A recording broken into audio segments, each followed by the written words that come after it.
लड़की है जिसका वीडियो एक वेपन के साथ वायरल हो रहा है। अरे जा, ऐसा कोई जिला नहीं जो है मुजफ्फरपुर वाले से हिला नहीं का। जी हाँ, सही सुना आपने। हाथ में पिस्टल लेके और बाइक पर स्टंट करते हुए यह लड़की वायरल हो गई दिन पर दिन देखते देखते, और दिन पर देखते देखते पुलिस के हत्थे चढ़ी और अरेस्ट भी हो गई। कहीं ऐसा तो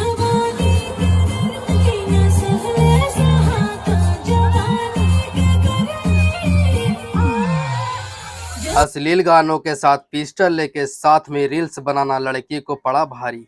जैसे ही रील्स वायरल हुआ वैसे ही एसएसपी राकेश कुमार ने संज्ञान लेते हुए पुलिस अधिकारियों को जांच का आदेश दे दिया। पुलिस के विशेष टीम ने लड़की को पहचान करके हिरासत में ले लिया गया है। पूछताछ में पता चला है कि लड़की मुजफ्फरपुर माड़ीपुर की रहने वाली है। मिली जानकारी के साथ लड़की अश्लील वीडियो के साथ डांस, बाइक स्टंट और पिस्टल के साथ में रील्स बनाती है। पूछताछ में लड़की ने पुलिस को बताया कि दोस्तों ने उसे खिलौने वाली पिस्टल गिफ्ट की थी और उसी खिलौने वाली पिस्टल के साथ रील्स बनाती है, लेकिन वीडियो में दिख रही ओरिजिनल पिस्टल ओरिजिनल लग रही है और उसी ओरिजिनल पिस्टल की तलाश में जुटी है पुलिस। सिटी एसपी अरविंद प्रताप सिंह ने बताया कि हथियार के साथ वायरल वीडियो सामने आने के बाद साइबर सेल की टीम ने लड़की को पहचान कर उसे अरेस्ट कर लिया गया है।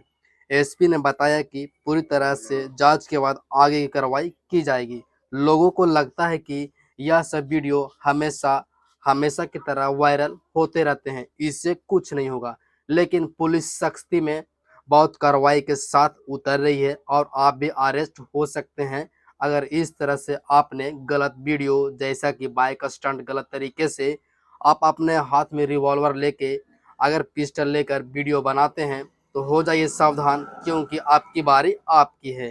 तो देखिए सिटी एसपी अरविंद प्रताप सिंह ने क्या बताया।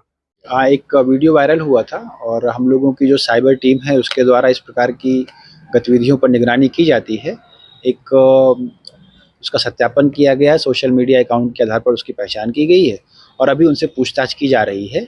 उस वीडियो का सत्यापन, वीडियो में जो गतिविधि दिख रही है और उस लड़की के सत्यापन के आधार पर हम लोग अग्रिम कार्रवाई करेंगे। युवाओं के लिए क्या कुछ संदेश होगा? आजकल देखिए, इंस्टाग्राम पे बहुत ज्यादा रहते हैं, रील्स बनाने के क्रम में और इस प्रकार के अपराध की तरफ कई लोग बढ़ते हैं, तो मेरी युवाओं से यही अपील है कि इस प्रकार से जो हथियारों का प्रदर्शन है या अवैध हथियारों तक एक्सेस है, ये गैरकानूनी है। इन चीज़ों से जितना संभव हो सके दूर रहें, क्योंकि इनका आने वाले भविष्य में उनका आपराधिक इतिहास बनता है और उनके करियर पर भी प्रभाव पड़ता है। और लगभग सभी जिलों में बिहार पुलिस की टीमों द्वारा, साइबर टीमों द्वारा सोशल मीडिया की और उनकी जो सोशल मीडिया अकाउंट के माध्यम से इस प्रकार की गतिविधियां हैं उन पर निगरानी रखी जाती है और एक बार कार्रवाई प्रारंभ होने के बाद उनके करियर और उनके जीवन पर जो प्रभाव पड़ता है वो बहुत सकारात्मक नहीं है। इसलिए जितना संभव हो इन चीज़ों से दूर रहें।